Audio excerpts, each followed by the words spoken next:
Hello everybody, NGS here and welcome back to Symphogear Season 2, Symphogear G, Senki Zessho Symphogear G, to be more precise. I know absolutely nothing about this season. Absolutely nothing. I haven't read the synopsis. I haven't looked at its page on Mal or My Anime List, nothing. I have seen some visuals when I was looking for thumbnail material for the first season. It's really hard to look for a specific season of Symphogear, especially the first season, right? If you want to look for Symphogear G, then you have that G to go off. And if you want to look for visuals for just Senkizeshu Symphogear, it's gonna show you G, V, X, MV, and whatever the fuck other names are there for future seasons of Symphogear. But I have absolutely no clue what I was looking at. All I know is there's gonna be some more characters, and that's basically where my knowledge is limited. Even now, I have a list of characters open. Should I forget someone's name, but it's the list of characters for the first season. Just in case I forget what Hibiki's name was, I have it right here, Hibiki.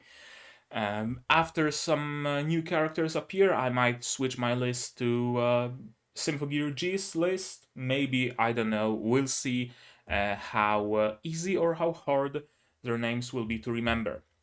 Right. Before we start, I have to go back to this. I completely forgot about it during the finale of the first season, and I have some theories and some predictions noted here, and we never checked them out, so why not do it right now, right? Feel free to skip it if you're not interested, straight to the reaction section. All of those times are in the description, you have chapters, etc. So, in order, Miku is going to become a Valkyrie forcibly to save Hibiki. That's the idea of Miku doing essentially the same thing that Kanade did, and forcing herself to uh, gain the power of a Symphogear to save Hibiki. Because she's now working for the Institute, or whatever it's called. Or is she? Or is she? Because she was kept in the dark about Hibiki surviving. She thought Hibiki is dead. So is she still working there? I wonder. It's pretty damn unclear. It's pretty unclear. But yeah, this of course didn't come true in the first season, but we have a few seasons to go. So maybe I'm not gonna, cross it out. Ryoko thinks she's changed. That was just a note I made. Nothing really came out of it.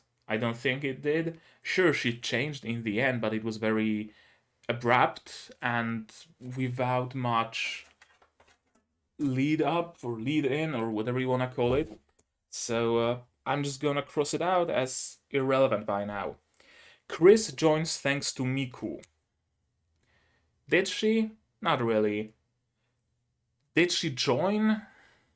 Kinda. We see all three of them together at the end of the finale of the first season.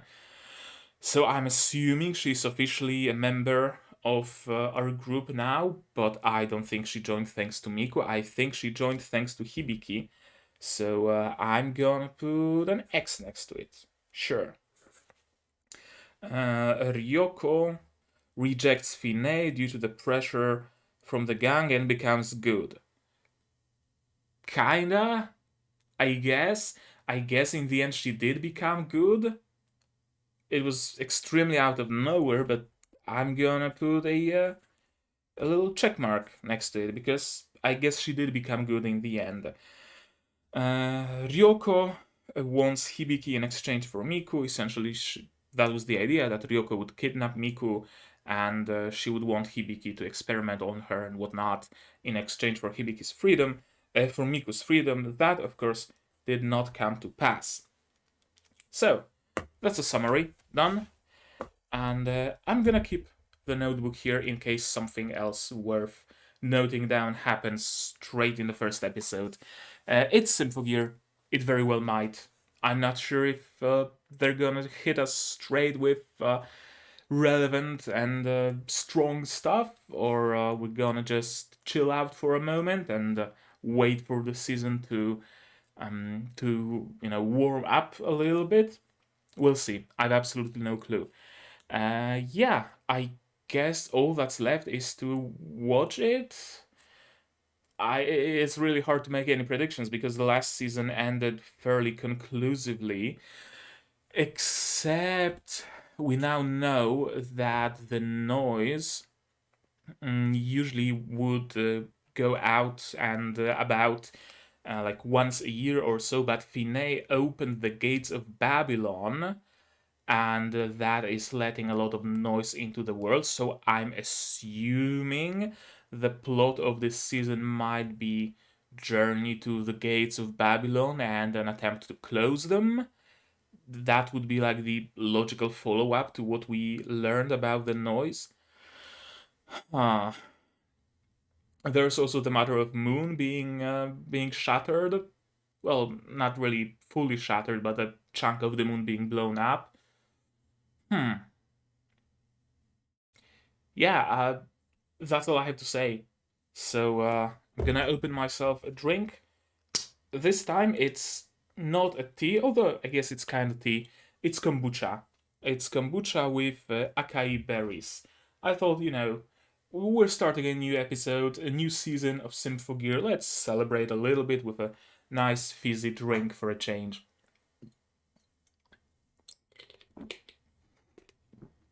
I love kombucha. Especially this acai berry, because it reminds me, for some reason, it really reminds me of birch sap in flavor, and I fucking love birch sap. Probably my favorite drink of all time. If you ever stumble upon like a bottle of birch sap, buy it, try it. It's amazing. But let's try. No, not this view. Let's try the new season of Symphogear instead of that, right? You guys have some subs. I have some sound. And we are ready to go. It's the same release as the first season, HEVC, if I recall correctly. Subs by D-Track. If there is any better release or something, do let me know and I'm gonna check it out. If not, I'm gonna stick to it. So, episode 1 of Senki Zessho Symphogear G, starting in 3, 2, 1, go. Okay, yeah, okay, straight into the OP.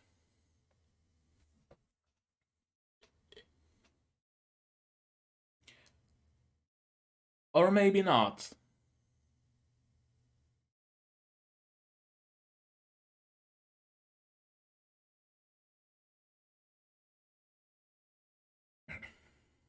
What am I looking at? Is it again a glimpse into what's gonna happen in the finale of the season?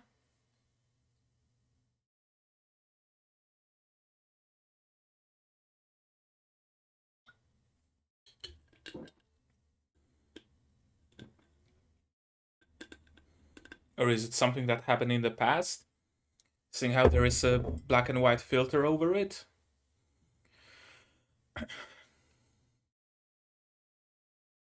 Another use of Suicide Song?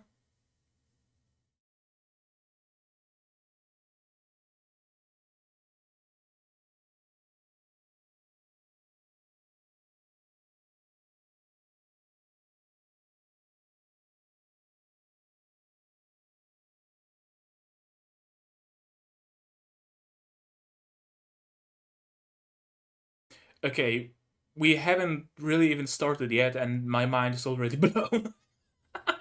What the fuck was that? Oh, hey! The moon now has a ring! Although, if I'm not mistaken, should moon be shattered like that, it would be Earth that gets a ring? Because it has bigger gravity? Is this the OP or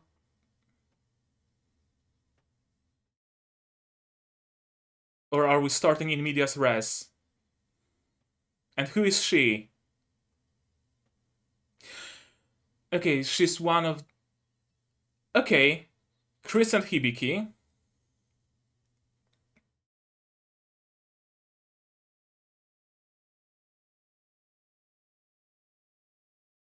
And who are you?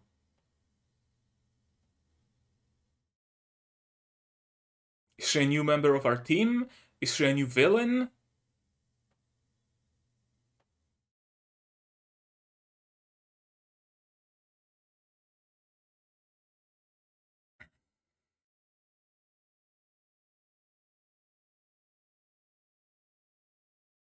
Okay, so we somehow again have a villain who's controlling the noise and wants to steal Solomon's cane.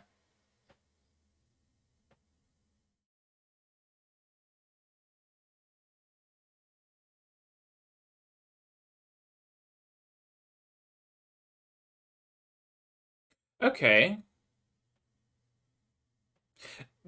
Thank you for the exposition.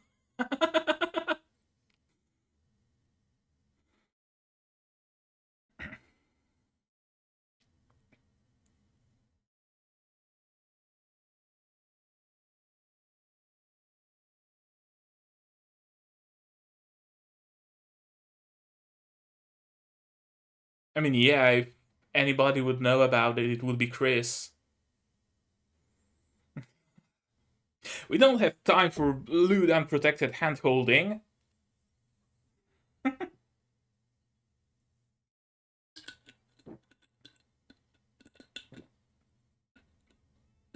If that wasn't, then this is. Henshin? Henshin.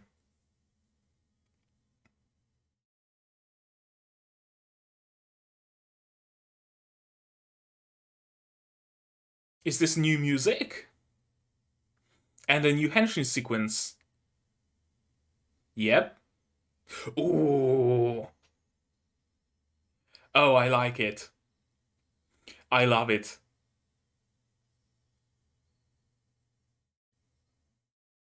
And she's still a brawler. I guess we don't get to see Chris's sequence. Oh well.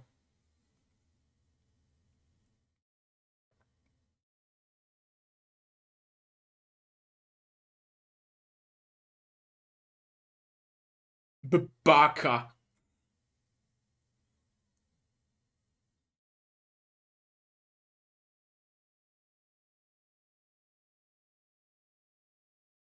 Brand new song for Hibiki.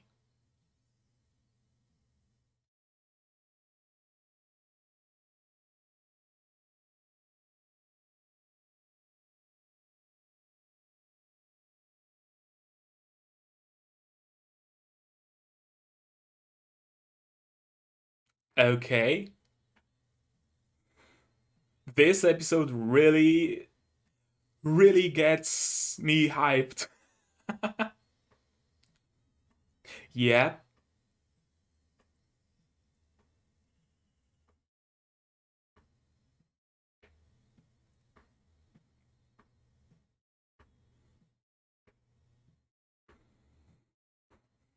Giga Zeppelin.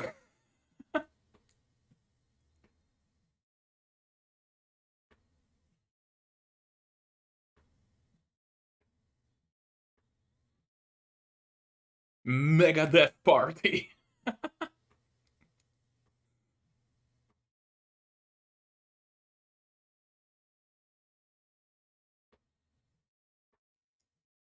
Billion Maiden. Okay, someone told me about it that Chris's attacks have references to like old rock and metal bands, Led Zeppelin, Iron Maiden, Megadeth.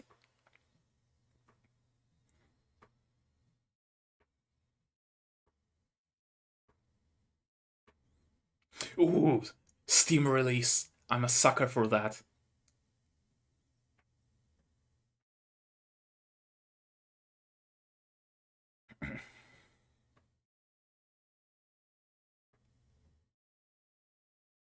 Perhaps that other singing girl, because 3 months of a time skip probably isn't enough to recruit a new member of the team.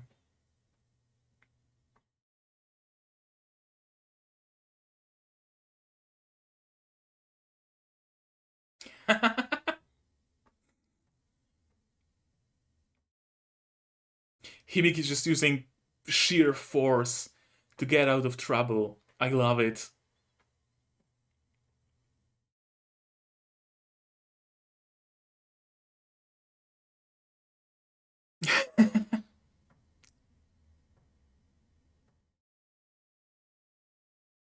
Right, they're out of phase.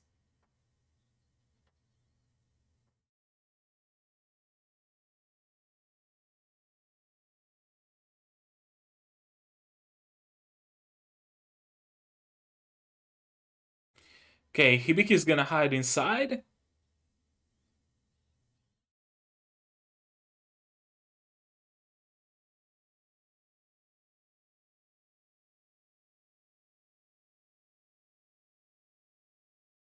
A new punch.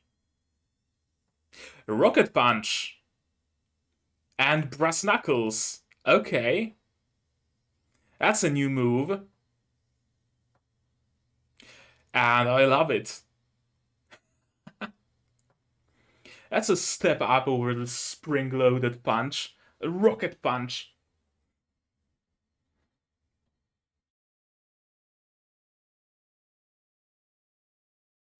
And a steam release.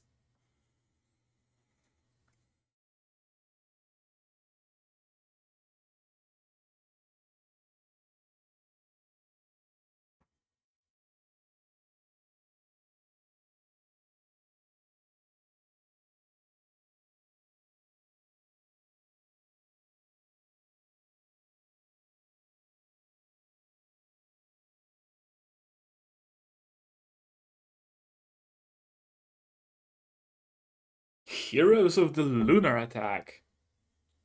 I mean, I guess it's not incorrect.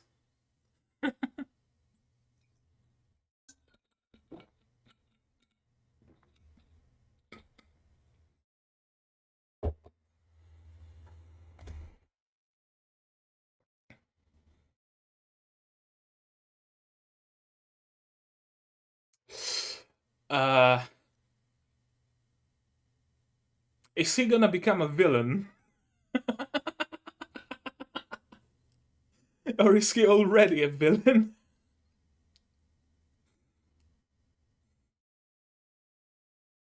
CG flags.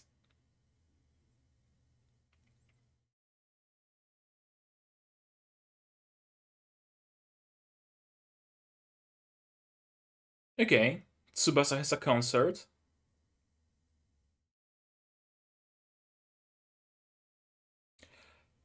Yeah, you're probably gonna miss it.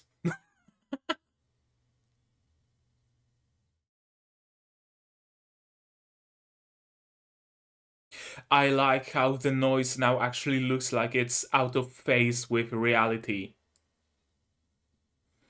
And it actually is even more noisy. I like the detail.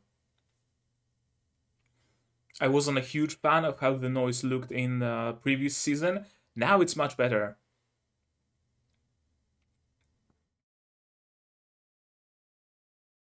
Humst. Isn't she the one who was singing during the attack on the train?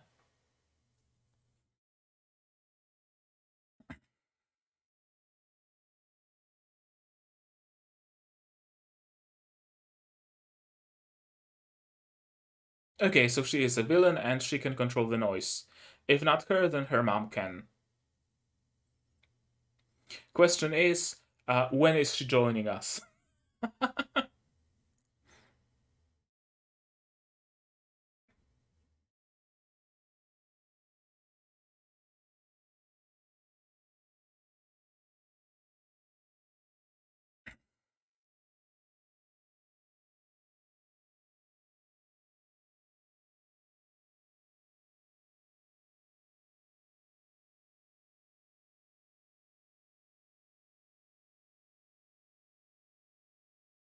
Maria. Okay.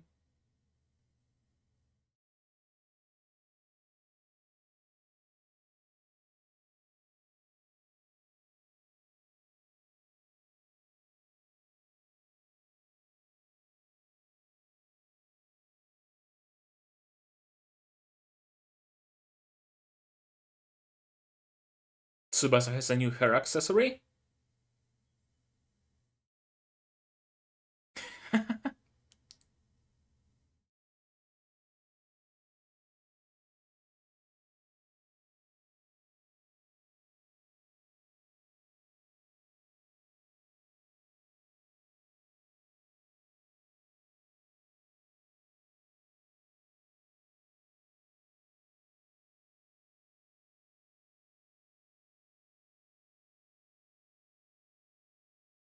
Hmm.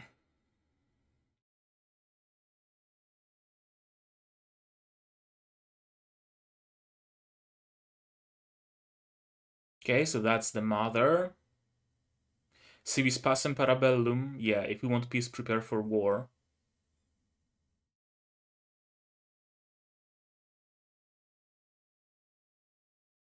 And Maria is essentially Tsubasa's rival singer, is what I'm gathering so far.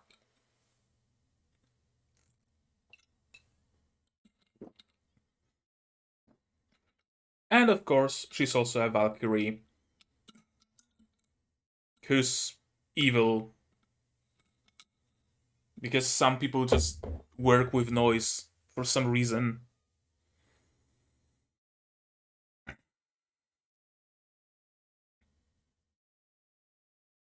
Okay, so now everyone knows that Hibiki is alive. So what was the point of the whole stunt with pretending that she's dead?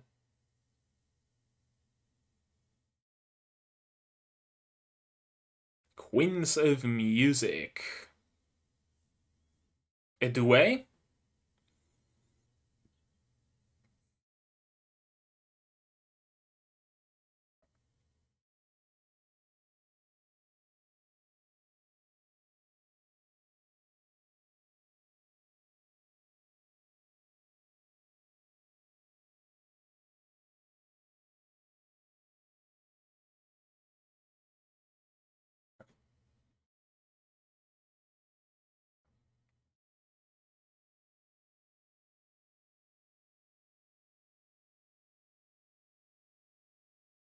That's some great choreography.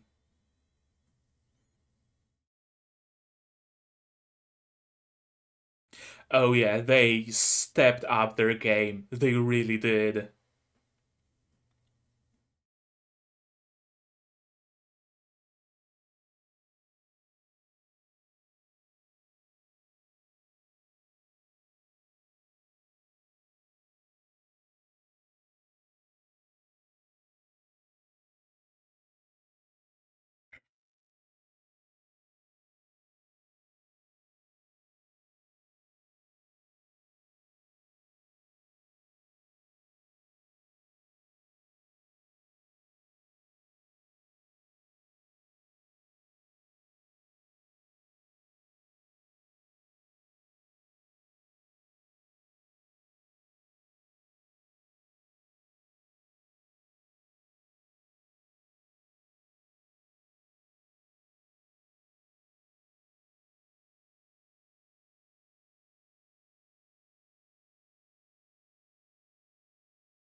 Sing your Phoenix song. Well, that's that has a whole new meaning, or rather, a whole existing meaning.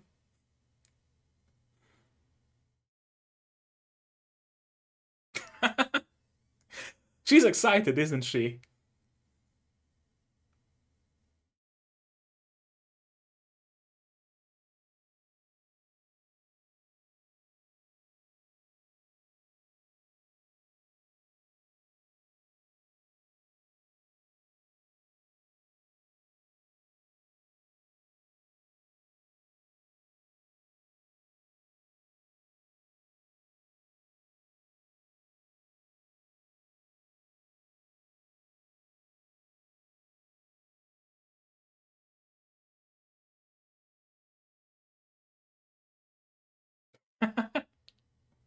Bunch of weeaboos.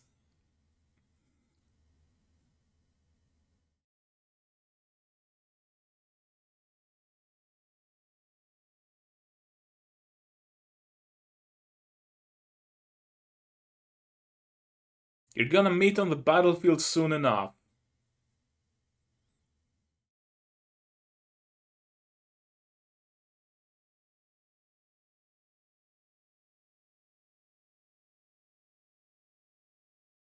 Q noise attack?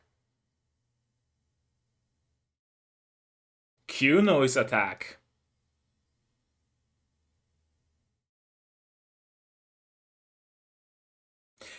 Yeah, I can see Tsubasa not liking this situation.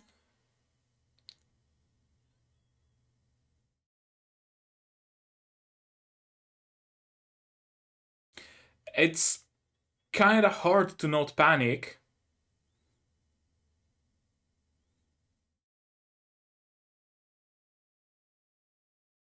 Humst.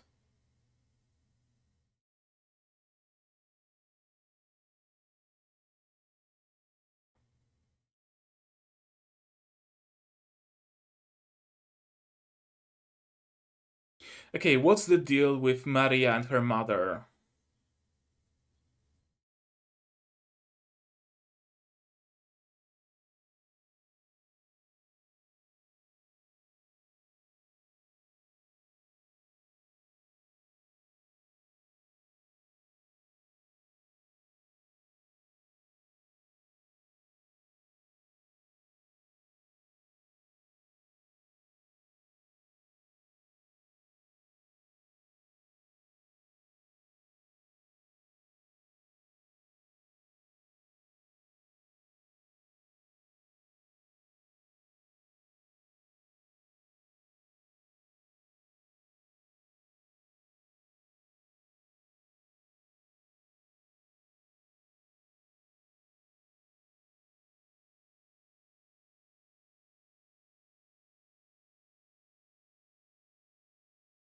They didn't disclose who is, yeah, who's using it. Hmm.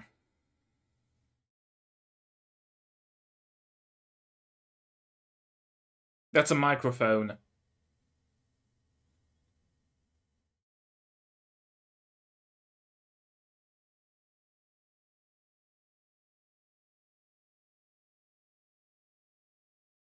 Says someone who's actively making the world a worse place. Yeah.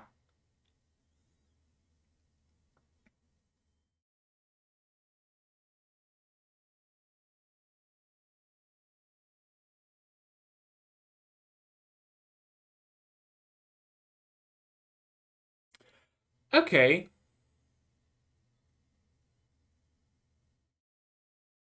I guess that would be one reason why you'd want to control the noise. An undefeatable weapon, essentially. Gangnir? That's Hibiki's song. Does she also have a fragment of Gangnir?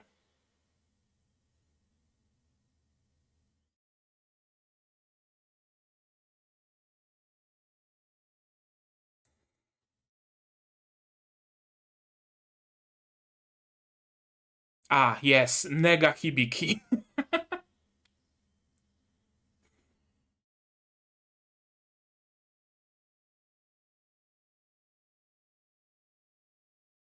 Yep, Nega Hibiki.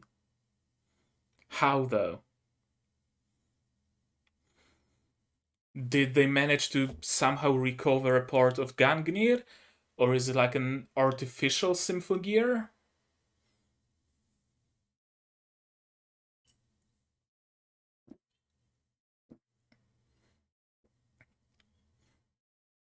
Another incarnation of Finé? Or are they just pretending?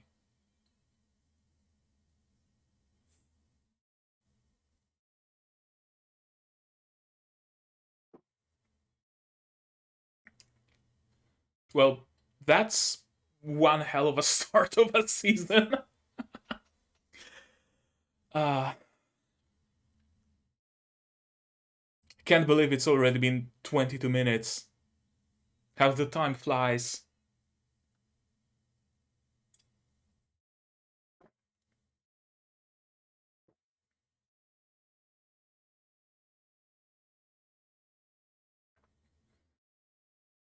Again, my mind is bursting with theories. This show, I swear.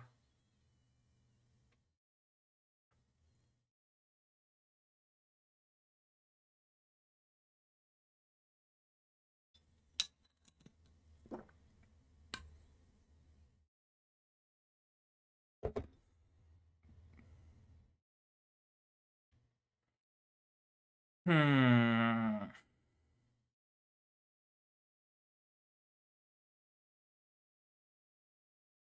Any after credits scene? Still have like 30 seconds left. No, just in the distance that day when the star became. Oh, yeah, after credits scene. There we go. Okay, that after credits scene was just a weird embryo looking stone rock thing. Cool. Ah, let's go through this episode again, shall we? Okay. Oh man, oh man, oh man, oh man. Aha. This thing. It looks very much like the thing. Wait, is it? Yeah, it's a hand that's holding the thing that was shown in the after credits scene. Who's holding it? She is.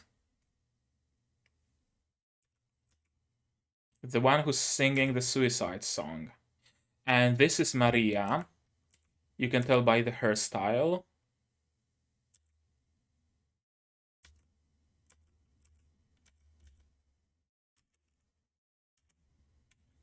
And could this be her mother? Yeah, probably. Hmm.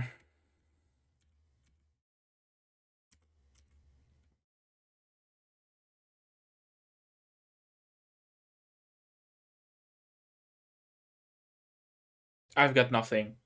Honestly. Honestly, I've got nothing.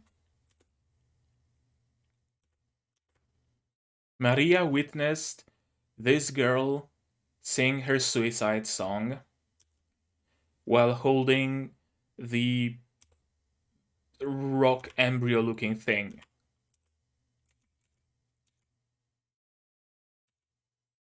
And was saved by her mother.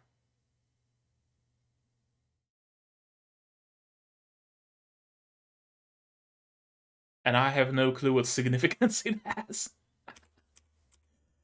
And yeah, here she's singing.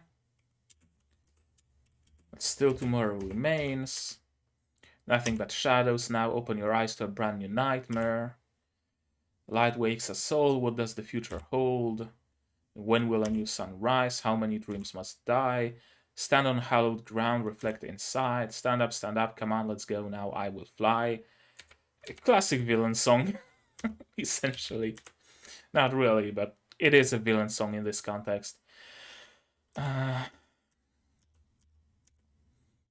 yeah, we have another group, another organization who is willing to use noise. Initially, it didn't make much sense to me. Why would a human ally with noise? Seeing how noise are like anti-humans essentially. They exist with the specific purpose of destroying humanity, and they're the perfect weapon against humans. But yeah, if you can control them, you can essentially rule the world. No army will be able to stand against you, no ruler will be able to stand against you, because noise is undefeatable. unless you're a Symphogear user, and there are only like 3 of them, as far as we know, in the entire world. I don't know if there are other branches in Japan with other Symphogear users, or is it really just Hibiki, Chris, and Tsubasa? Hmm.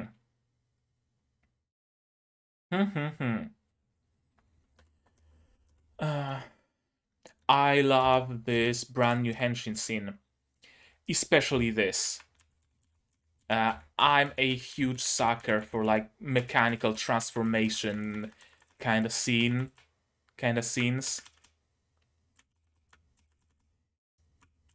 Yeah, it slowly slides in, parts of it fly into the picture. The thing just spins around for no reason, just to be a little extra. Cover slides up. One big blast that encloses it all. Vivace, allegro, largo, moderato. Yeah, leg pieces. I was expecting something techy as well, but no, we have a swirl of essentially a piece of cloth that wraps itself around her leg, and a couple of bits and pieces of armor just fly in. Her headphones, her dongle things, also very techy.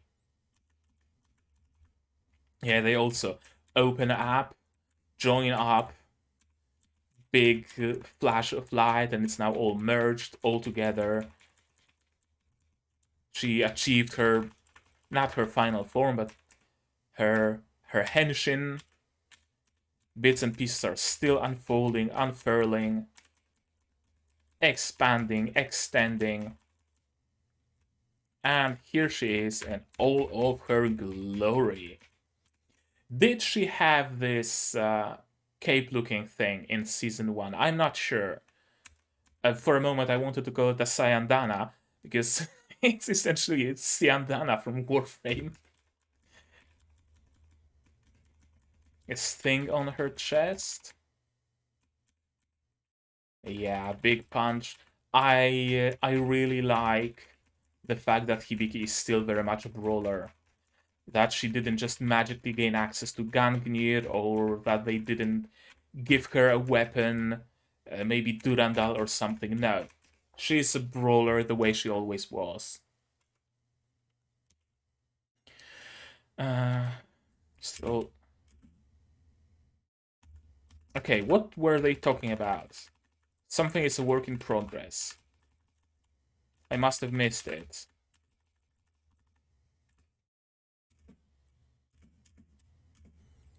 Look at those wicked birds filling the skies. Doesn't matter how many they throw at us. Once we pull off that combo attack. Okay, so they've been practicing a combo attack.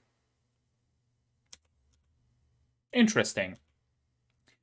Interesting that Hibiki has a new song. I thought the song that a Symphogear user has is something that's fairly constant. That they just have a song that helps them activate their gear, and that's it. But now Hibiki has a brand new one. And yeah, I really like how Noise looks in this season. There's a lot more, those sketch lines were added, which makes it look a little bit less like CG. And later, when we get to see the Noise better, there are also like scan lines on them, which emphasizes the idea that they are noise and that they are out of phase with reality. Chris being Chris, using her miniguns. Yeah, they're being compelled to work towards a specific objective. And again, I love how Hibiki just solves problems with sheer force. There's a tunnel. Let me just stomp my way into the armored train. Like, look at how thick this roof was, and she just stomped her way in. And yeah, the noise would just pass straight through the carriage. But Hibiki just wanted to use it as a cover, because she has a brand new move now. Wait, was it shown? Yeah, it's shown even before that. Let me take a good look at it.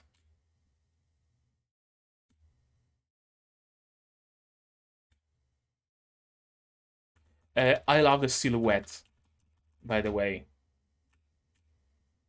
Come on. Yeah, I love the silhouette. It's very, I don't know how to call it. Very, uh,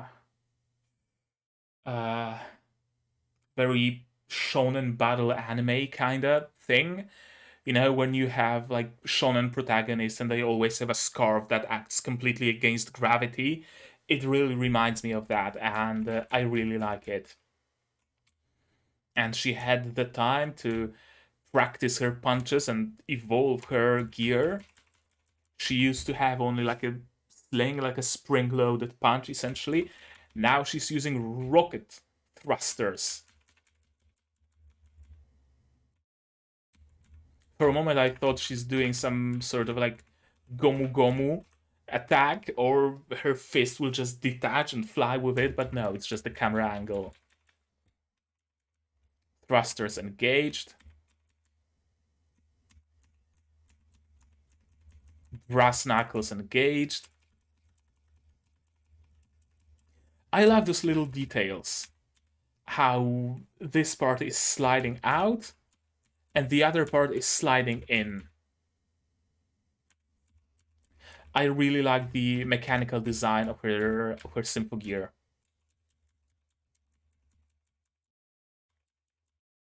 The turbines are spinning faster and faster, sparks are flying, and here comes the big punch.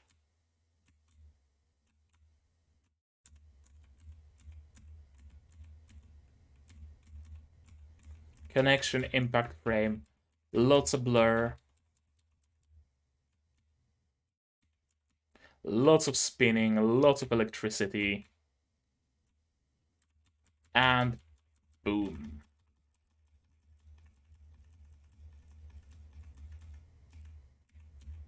Yeah, a bit of an impact frame.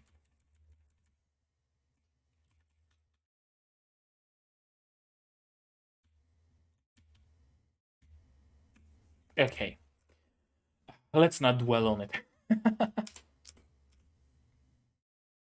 This completes the transfer mission.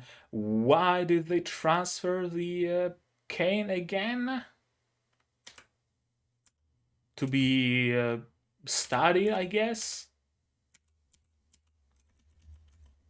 The dude... Yeah, you don't trust the dude who makes this face. You really don't. You really shouldn't. He definitely is a mad scientist. Seems like a mistake to transfer that cane. Especially after you see this. It probably wouldn't have happened if that cane was however many meters underground. And again, we see bigger noise, and we can get a better look at their design, and that's what I've been saying, those scan lines on them. They really emphasize the fact that they are out of phase with reality. In Season 1, it wasn't quite that obvious. Now it really is.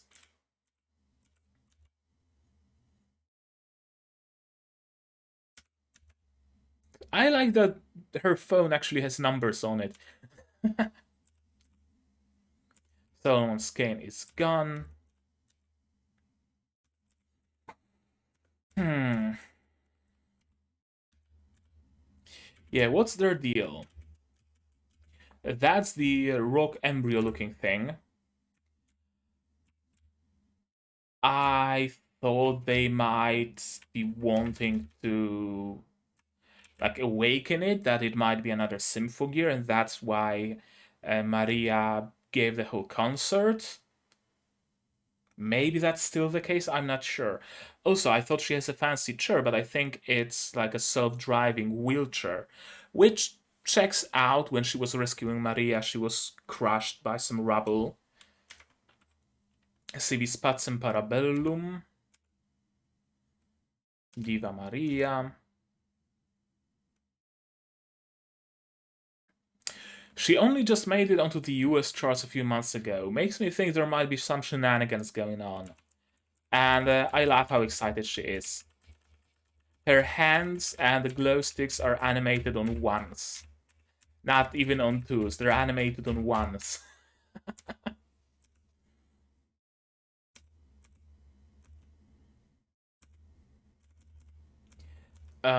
They really went above and beyond animating this concert scene.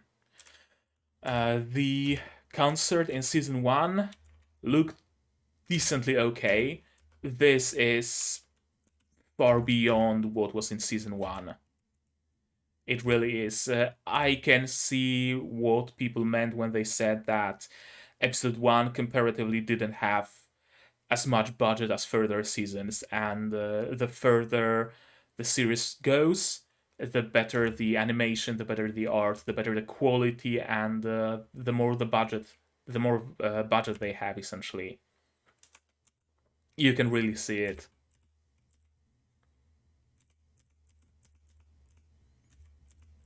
And she summons the noise. Now we can finally set our plan in motion.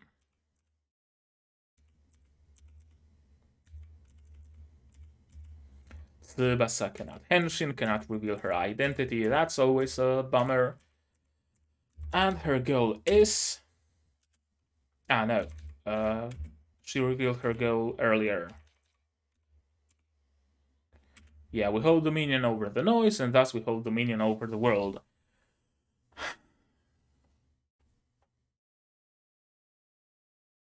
Something tells me it's not quite that simple. Something really tells me it's not quite that simple. The villain who desires to rule the world is like the most basic of basic villain motivations you can have.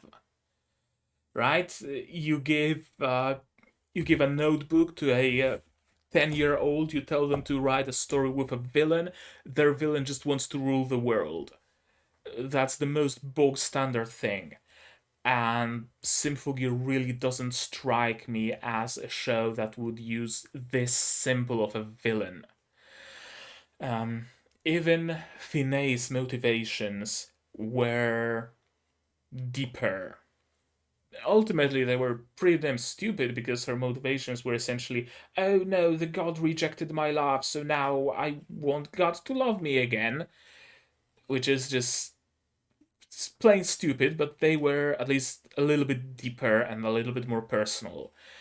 Chris's motivations back when she was a villain working with Finé were essentially, if we destroy every single person who is capable of waging war, there will be no war. We want to rule the world is a very weak motivation in comparison. I wonder what's gonna become of them. I wonder. Are they gonna be genuinely villains of this season? Or are we gonna resolve this matter really quickly and they're just gonna join us? Honestly, it could go either way. It really could go either way. Perhaps the noise eventually turns on them. That would be a nice, albeit predictable, turn of events. It certainly would be interesting. And yeah, she has her own henshin. Gangnir.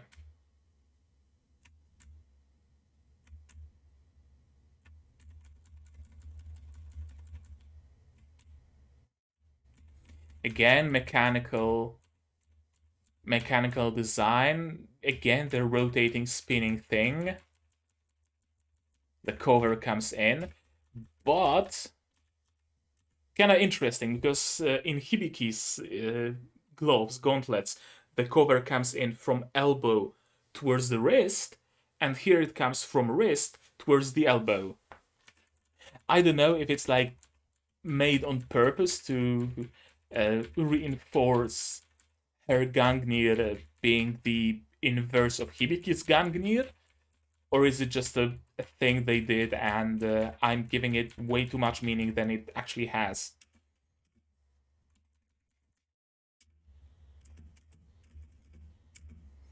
Yeah, it looks really similar to Hibiki's Gangnir. Pokeball looking headphones,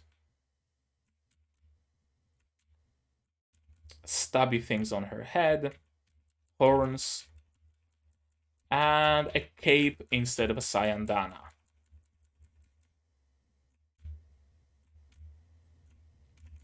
He really is Nega Hibiki. How though?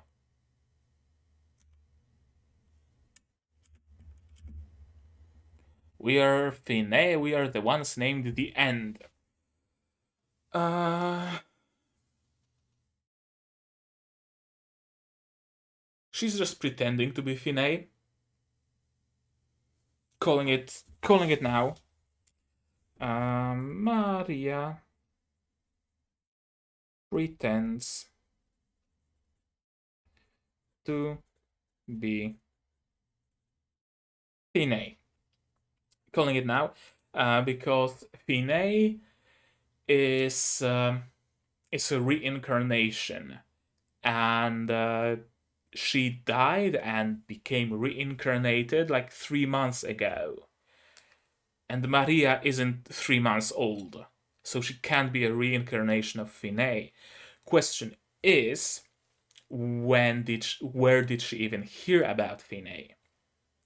Could it be that her mother is a researcher and found out about it even earlier? Or maybe her mother met a previous reincarnation of Finé, or who knows what. There are way too many tie-ins with the first season's events for it all to be coincidental. Right? Maria using Gangnir the way Hibiki is using Gangnir. Maria calling herself Finé. We are Finé. We are the ones named the End. That's also no coincidence. Her being able to control the noise even before she had access to Solomon's cane. That's also very interesting. Makes me really, really lean towards the idea that, yeah, the Gangnir girl makes me really. I wanted to take a look at that embryo thing.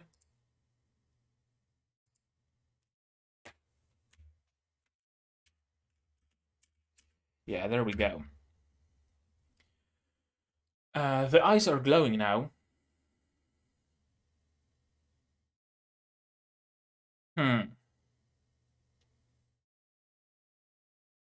It makes me think that's also a fairly common plot line in like Super Sentai shows, for example, where the villain gains access to fake or artificial MacGuffin that gives power to the heroes. Makes me think this thing has the power to somehow create artificial artifacts and artificial Symphogear. It created an artificial Gangnir that Maria is using. It created artificial Solomon's cane that they were using to control the noise. But if that was the case, why would they have the need for Solomon's cane, the real one? Well, the answer is very simple. the artificial artifacts and artificial Symphogear aren't quite as powerful as the real thing. Yeah, that's my prediction. Let's note it down. Artificial Gia and artifacts weaker than real ones. We'll see where it goes. But yeah, that's my prediction so far. The one other possibility why Maria has Gangnir would be that since Gangnir was shattered into pieces, perhaps they found a piece of Gangnir. Right? Some piece of Gangnir is embedded in Hibiki's chest, but some other piece of Gangnir was just laying there on the floor. Or perhaps Maria was also there during the concert, and she found a shard of Gangnir. Or she was hit with a shard of Gangnir. Maybe she's the same as Hibiki, although no, she has the pendant, the same way Tsubasa has a pendant, and I think Chris also has a pendant, but Hibiki doesn't, because Hibiki has Gangnir in her heart. It's either an artificial creation, or they somehow managed to procure a shard of Gangnir.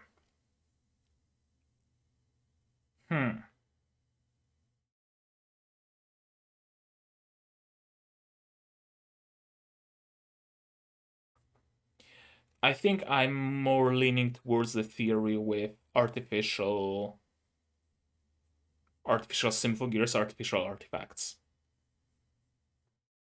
I think this will be my assumption for now, at least.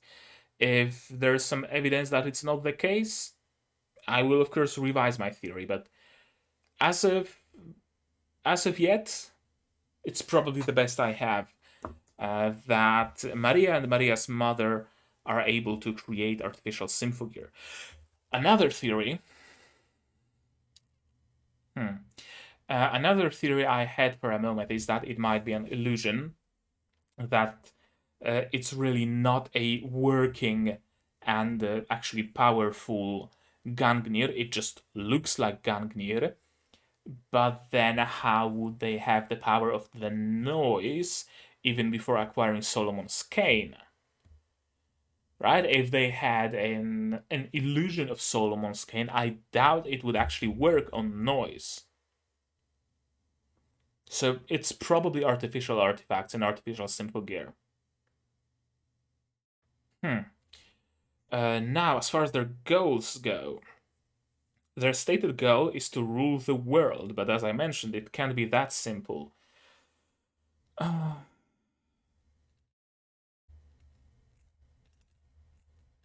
What could be their true purpose?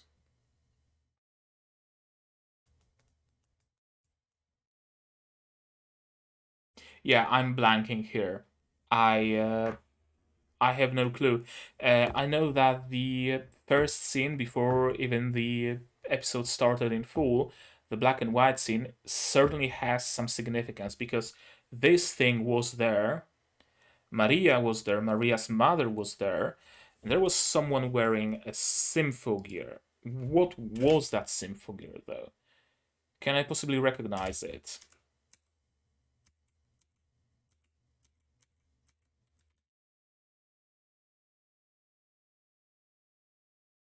Is this Gangnir?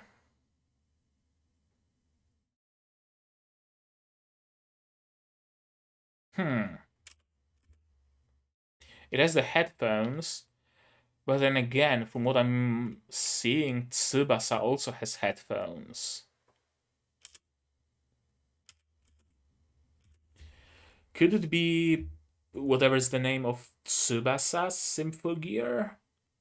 This looks like a research facility were they trying to forcefully turn someone into a Valkyrie, forcefully synchronize someone with a Symphogear the way Canada was synchronized?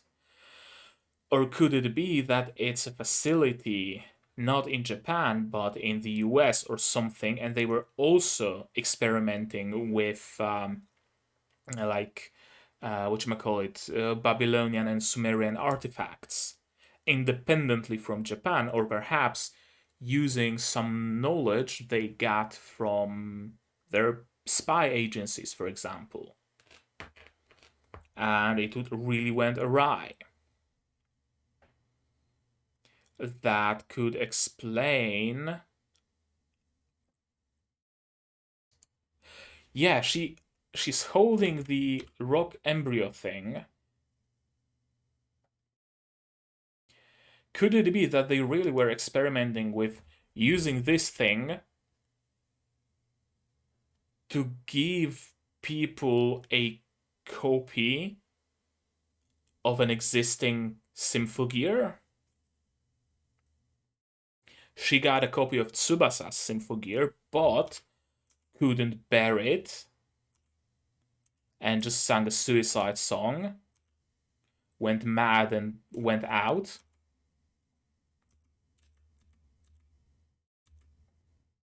Or it killed her. But it succeeded with her, and she was able to successfully copy Gangnir.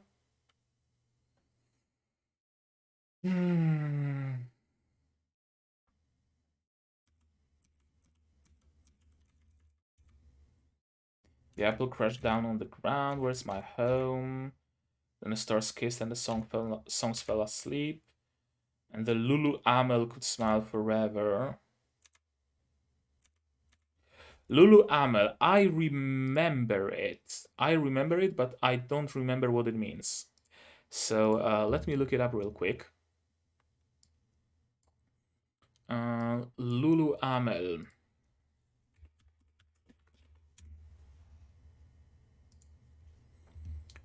Lulu Amel profile on Instagram. Yeah, that's exactly what I wanted.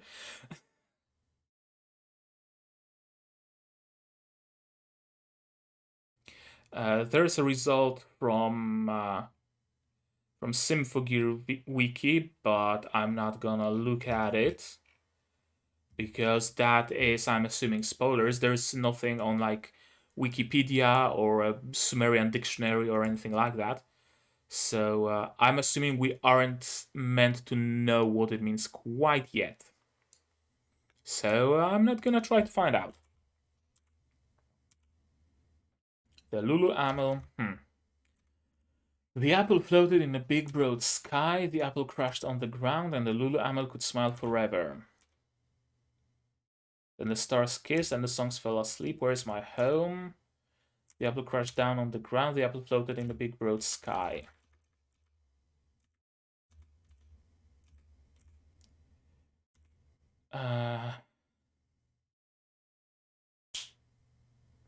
The moon?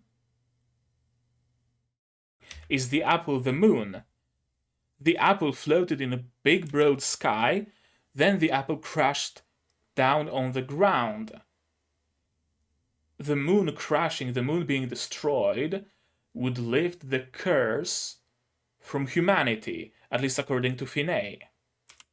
And the Lulu Amel could smile forever. Could Lulu Amel be humans? Is this song about essentially there was moon in the sky, then the moon was destroyed, and humanity was, the curse was lifted from humanity, and humanity could smile forever? Then the stars kissed and the songs fell asleep. This part I don't get.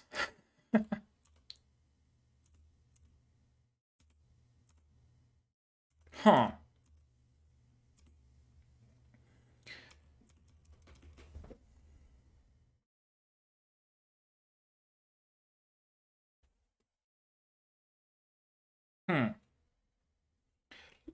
Lulu Amel equals humans? Question mark.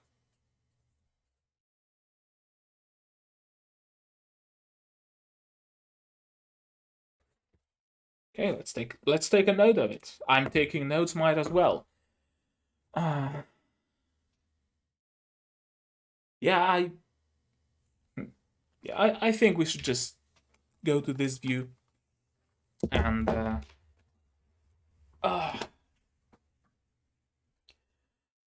oh man, what an opening to a season!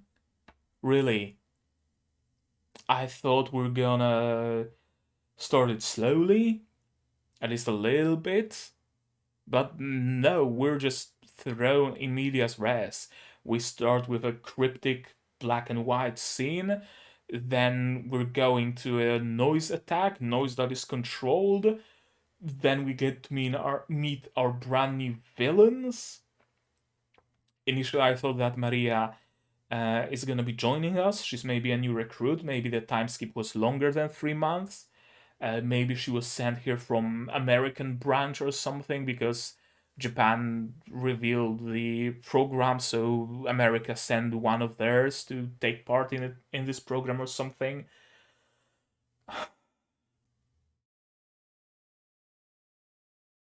Hmm.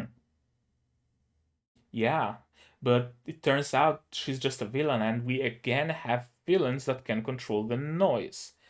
They seem to not be associated with the organization that Finé was associated with. They seem to be working on their own accord, for their own benefit, whatever that benefit might be. That's still not clear. I still believe that the ruling over the world is not their true objective, it's not their true goal. I still have that feeling. One thing that seemed kind of a little bit odd to me, I gotta say, I forgot to mention it during us browsing the episode again. Apparently, they, in the last episode, in the finale of the previous season, they staged Hibiki's death, but now Hibiki's friends know that she's alive and well, and she got an invitation to the concert. So, what was all that stunt with Hibiki's death about? That kind of leads me to believe that Hibiki was supposed to be dead, but the creators of the show got the word about someone, agreeing to season 2 or season 3 and so on. So they went with a cop out of, oh no, Hibiki really is alive, and Tsubasa is alive, and Chris is alive, and they're together, and we can have so many more adventures in the years to come. In the finale of the last season, yeah, I think that was it. I think that was it. Hibiki was supposed to die originally, and that was supposed to be this bittersweet ending that humanity is saved, but at the cost of Hibiki's life. But they kind of had to revert that because they wanted to make more, and they got the chance to make more, and now they are making more. And now I do want more. Yeah, I really wonder where this season takes us. I initially thought that it's gonna be about finding the gates of Babylon and trying to close them, but apparently not quite yet. Apparently, we have other trouble to take care of. Another group of villains that are able to control the noise. Another young villain who might very well become a member of our friend group sooner or later. Wouldn't surprise me in the slightest if Maria actually became a part of our group. In season 1, we turned Chris to the good side. In season 2, we're gonna turn Maria. In season 3, we're gonna get yet another villain on our side, and with each season, our group of main characters is gonna grow by one reformed villain. I really can see that being the case. Hmm. Yeah, I'm super hyped. This episode really did wonders to hype me up. There is a lot of mystery again, a lot of questions that I need to find answers for. Just, again, don't spoil me anything. I want to find the answers by watching the show, not by reading your comments. There is a lot of action that gets your blood pumping, and you can clearly see that they got a little bit more budget in this season. Uh, it's not that the art or the animation of season one were bad, far from it. They were at least decent, but they are really good in this season, and I'm assuming they're only gonna get better as seasons progress. Hmm. Yeah, I think that's gonna be it. I've already been talking for well over an hour, so it's high time I end this episode. But first, you guys, tell me in the comments, what did you think of this episode? What did you think of my reaction? What did you think of my theories? Do you agree with them? Do you disagree with them?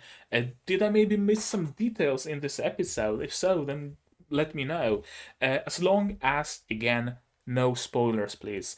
I'm always open if you want to provide some additional context, right? For example, something that I missed, something that was there in the source material but wasn't shown in the anime and would make my understanding of the episode better. All that is fine. Spoilers or not. Please, please, please don't spoil me. If you do want to leave spoilers, however, there's a little place where you can do that. My Discord server. Link is in the comments, you can join it, it's open to everybody. There's a Symphogear channel, and you can spoil to your heart's content. I'm not gonna read it, so I'm safe, and you can talk with fellow gearheads about all those spoilery things. Like this video if you liked it, dislike it if you disliked it, but tell me why so I can improve. Subscribe to the channel to be notified of future releases, not only Symphogear, but also Tokyo 24Ku, those Frontline I just finished, so something else is gonna be releasing. Sabiku Ibisco and Arifureta Season 2. Those are yet to come. If you want to support me monetarily, and if you want to watch Symphogear 1 week early, you can support me on Patreon, link in the description. For $10 a month, you get early access to non-seasonal shows. This time it's Symphogear, maybe it's gonna be something else in addition to Symphogear. We'll see how the next season pans out. And for just $1, you get access to a special role on my Discord server, and it gives you access to a special channel, and your name gets to be orange, so that's kind of cool. And you also get placed in the credits. So if you're into that, you can get it if you want. What else? Share this video with other people. If you know someone who would enjoy it, send them a link. Tell them, hey, there's that cool reaction series about Symphogear. Why not check it out? It really helps, because the more you guys spread the word about my videos, the more YouTube itself spreads the word, and it really helps me, because more people watch my content and more people get to enjoy it, and I get to be happy because people consume my content. Anything else that bears mention? I don't think so. I think I said anything that needed to be said. So, as always, do the good stuff. And I'm gonna see you guys in the next one. Cheers! And here's the list of patrons that I mentioned. Here's the credits, and you can be one of those names.